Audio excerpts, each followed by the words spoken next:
Le gouvernement qui annoncera donc demain le contenu des ordonnances de la fameuse réforme du droit du travail. Le texte est très attendu, vous le savez. Simplification du dialogue social, flexibilité des contrats, c'est le chantier phare de ce début de quinquennat. Une réforme qui sera dévoilée alors que le front syndical se déchire. Tout à l'heure, Force ouvrière a fait savoir qu'il ne participera pas à la mobilisation voulue par la CGT. Bonsoir Astrid Mesmorian, vous êtes à l'Elysée. Quelle réaction ce soir dans l'entourage d'Emmanuel Macron? Est-ce que cette division est déjà une première victoire?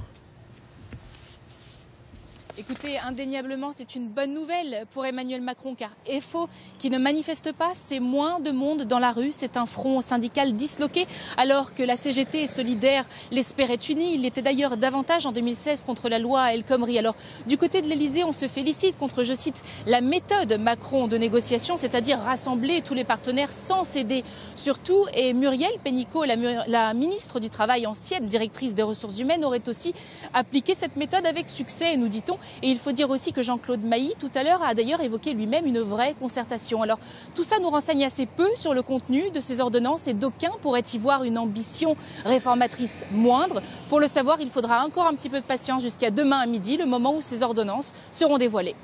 C'est demain donc le grand jour. À noter qu'Édouard Philippe sera notre invité, l'invité exceptionnel du journal de 20 h pour une page spéciale sur cette réforme du droit du travail.